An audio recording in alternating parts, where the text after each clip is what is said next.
Good morning students. हम budget कर रहे थे। आज हमने जो करना है वो है material budget. Basically material budget क्या होता है? मटेरियल बजट में हम देखते हैं हमने डायरेक्ट मटेरियल कितना प्रोक्योर किया है या परचेज़ किया है, और इनडायरेक्ट मटेरियल हमने कितना लिया है। ठीक है, तो यहाँ पे जैसे लिखा हुआ मटेरियल में भी डायरेक्ट और इनडायरेक्ट। डायरेक्ट मटेरियल कौन सा होता है?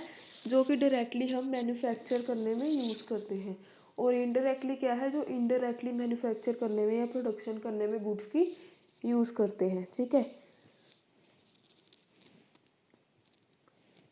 अगर हम बात करें इनडायरेक्ट मटेरियल की, इनडायरेक्ट मटेरियल जो होता है वो वर्क्स ओवरहेड बजट में आएगा। ठीक है, मटेरियल बजट में डायरेक्ट मटेरियल लेंगे, और जो इनडायरेक्ट मटेरियल है वो वर्क्स ओवरहेड बजट में लेंगे। ठीक है, the budget should be related to production budget. ये प्रोडक्शन बजट के रिलेटेड होता है, क्योंकि जब हम प्रोडक्शन की बात करते हैं, प्रोडक्शन में फर्स्ट चीज़ हम क्या देखते हैं? मटेरियल।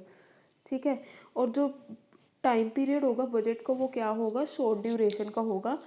ठीक है, अब जब हमने ये वाला बजट बनाना है मटेरियल बजट, इसमें क्या क्या चीज़ें देखनी है, क्या क्या चीज़ें आएंगी? The preparation of estimate of different type of raw material needed for various products. यानी कि जो हमने डिफरेंट काइंड्स के प्रोडक्ट्स बनाने हैं, वो हर एक के लिए डिफरेंट डिफरेंट रॉ मटेरियल चाहिए डिफरेंट टाइप का।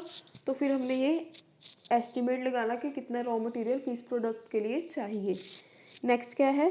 Procuring and purchasing raw material in required quantity eight required time. यानी कि हमने क्या देखना है कि कितना रॉ मटेरियल परचेज करना है या प्रोक्योर करना है, कितनी क्वांटिटी में करना है और कौन से टाइम पे करना है। ठीक है, अगर हम बात करें यहाँ पे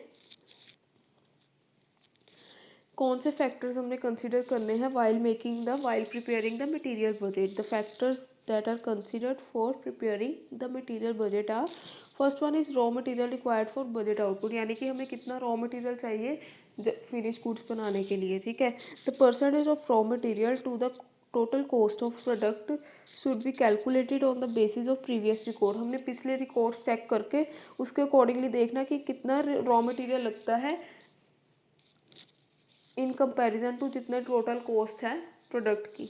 ठीक है, नेक्स्ट है consideration must be given to company stocking policy. यानी कि कंपनी के पॉलिसी के अकॉर्डिंग कितना स्टॉक मेंटेन करके रखना है, उस पॉलिसी को ध्यान में रखते हुए हमने कंसिडरेशन करनी है। ठीक है, नेक्स्ट क्या है? Consideration must be given to lag between the placing of order of purchase of raw material and the receipt of material. हमने ये भी ध्यान में रखना है कि कितना टाइम लैग पड़ रहा है जब हमने ऑर्डर प्लेस किया रॉ मटेरियल परचेज करने का, और कब हमें रॉ मटेरियल रिसीव हुआ है। ठीक है, यानी कि सपोज करो हमने 25 को हमने रॉ मटेरियल जो है ऑर्डर किया था, बट हमारे पास कब आया? 30 को।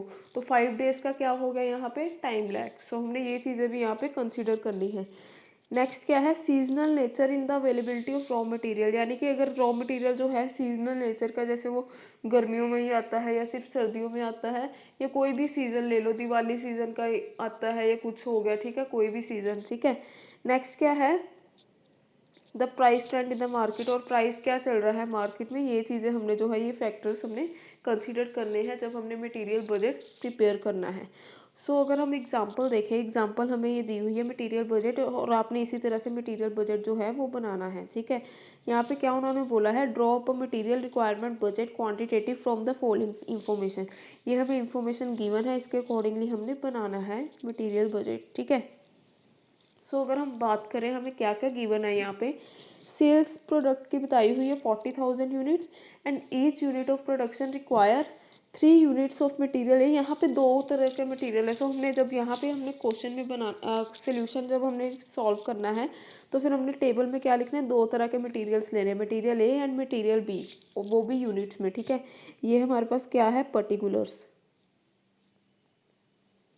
ये हमारे पास पर्टिकुलर्स हैं, और ये हमारे पास material A in units and material B in units है। ठीक है, अब हमें क्या बताया गया है कि each unit of product requires 3 unit of material A. अब मटेरियल ए के 3 यूनिट्स हमें चाहिए, और मटेरियल बी के कितने बताए हैं? 5 यूनिट्स ऑफ मटेरियल बी। ठीक है, और ये 42,000 कैसे आए मैं आपको अभी बताती हूँ। ये देखिएगा, ये फिनिश प्रोडक्ट्स का 40,000 कैसे आया? पहले पहले हमें बताया था कि फिनिश प्रोडक्ट्स जो हैं ये 5,000 यूनिट्स थे। ठीक है, ये ओपनिंग बैलेंस है 5,000 रुपीज़ का, 5,000 यूनिट्स का, सॉरी। ठीक है, उसके बाद हमारे पास क्या दिया हुआ है? क्लोजिंग बैलेंस भी दिया हुआ कितना, 7000 यूनिट्स का क्लोजिंग बैलेंस है, ठीक है। ये क्लोजिंग है और ये ओपनिंग है, ठीक है। इसके बाद हमें क्या दिया हुआ है, और 40,000 ये जो है हमारी सेल्स है। मैंने क्या बताया था कैसे हम निकालते हैं प्रोडक्शन का, sales plus closing stock minus opening. तो सेल्स हमारे पास कितनी 40,000, क्लोजिंग कितना है 7,000, और 5,000 हमारे पास क्या है ओपनिंग। तो इसको हमने 40,000 में 7,000 प्लस करना है और 5,000 लेस करना, तो हमारे पास कितना आ गया 42,000 यूनिट्स। तो हमारे पास material required to meet the production budget कितना आ गया 42,000, और ये 3 यूनिट्स और 5 यूनिट्स गिवन थे, ठीक है। अब ये मटेरियल ए का कॉलम ये वाला है, मटेरियल बी का कॉलम ये वाला है, ठीक है। अब हमने क्या करना है 3 इंटू 42,000 से करेंगे तो 1,26,000 आएगा। इसी तरह 5 इंटू 42,000 करेंगे तो हमारे पास कितना आएगा 2,10,000, ठीक है।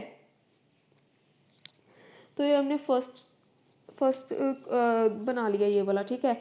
अब हमने क्या करना है, ये हमारे पास कितना आ गया 2,10,000 और 1,26,000, ठीक है। अब हमने क्या करना है, desired closing balance of material at the end of budget period, यानी कि कितना क्लोजिंग बैलेंस है बजट पीरियड का, ये देखिए desired closing balance eight the end of budget period ये कितना है, मटेरियल ए का 15,000 यूनिट्स है और मटेरियल बी का कितना है 25,000 यूनिट्स, ठीक है। इसी तरह से नेक्स्ट क्या है, estimated units of material to be ordered at the end of, पहले हमने क्लोजिंग वाले सारे ले लेने ऊपर, ठीक है। यहाँ पे हमने कौन से लिए हैं, एक तो जो मटेरियल का क्लोजिंग बैलेंस है और जो ऑर्डर पे मटेरियल किया है उसका क्लोजिंग बैलेंस। अब ऑर्डर वाले का कितना है, ये देखिए मटेरियल ऑन ऑर्डर 8,000 यूनिट और 10,000 यूनिट, 8,000 और 10,000, ठीक है। फिर हमने क्या करना है, इन सभी को हमने ऐड कर लेना है, ये कितना बना 2,45,000, और जब हमने इसको ऐड किया तो कितना बना 1,49,000, ठीक है। ये यूनिट्स है, ठीक है। अब हमने क्या करना है, क्लोजिंग में से ओपनिंग बैलेंस लेस करना है।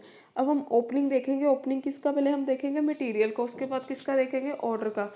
मटेरियल का अगर हम ओपनिंग बैलेंस की बात करें तो कितना है, ये देखिए दिया हुआ यहाँ पे opening balance at the commencement of next year, material A का कितना 12,000 और मटेरियल बी का कितना 20,000, 12,000 और 20,000।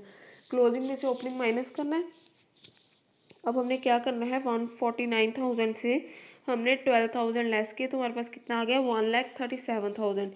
इसी तरह से 245,000 से हमने 20,000 लेस किए तो हमारे पास कितना आ गया 2,25,000। अब ये मटेरियल का ले लिया, अब हमने ऑर्डर का भी तो ओपनिंग बैलेंस देखना है, मटेरियल ऑन ऑर्डर का ओपनिंग बैलेंस क्या है, ठीक है। तो यहाँ पे अगर बात करें मटेरियल ऑन ऑर्डर का, ये देखिए ओपनिंग बैलेंस मटेरियल ए का 7,000 यूनिट्स और मटेरियल बी का 11,000 यूनिट्स है, ठीक है। 7,000 और 11,000 हमने क्या करना है इसमें से लेस कर देना है। 1,37,000 से जब हम 7,000 लेस करेंगे तो हमारे पास कितना आएगा 1,30,000 यूनिट्स। सो इसी तरह से 2,25,000 से जब हम 11,000 लेस करेंगे तो हमारे पास कितना आ जाएगा 2,14,000 यूनिट्स, ठीक है। तो इसी तरह से हमारा जो है मटेरियल बजट बन जाएगा। मटेरियल रिक्वायरमेंट बजट कितने रिक्वायरमेंट है मटेरियल की 1,30,000 यूनिट्स मटेरियल ए की, और मटेरियल बी की कितने यूनिट्स की रिक्वायरमेंट है 2,14,000, ठीक यूनिट्स, ठीक है।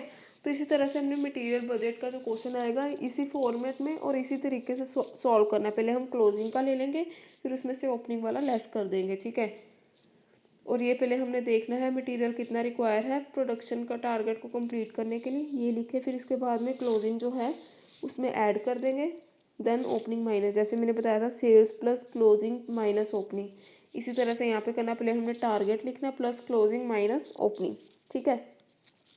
सो ये था हमारा मटेरियल बजट। एक बार आप इसको करके देख लेना, एक बार इसको भी ये वाली इसकी प्रैक्टिस करके देख लेना और एक्स्ट्रा क्वेश्चंस की भी प्रैक्टिस करके देख लेना। अगर कोई डाउट होगा देन आप मेरे से क्लियर कर लेना। सो आज के लिए इतना ही। So thank you class.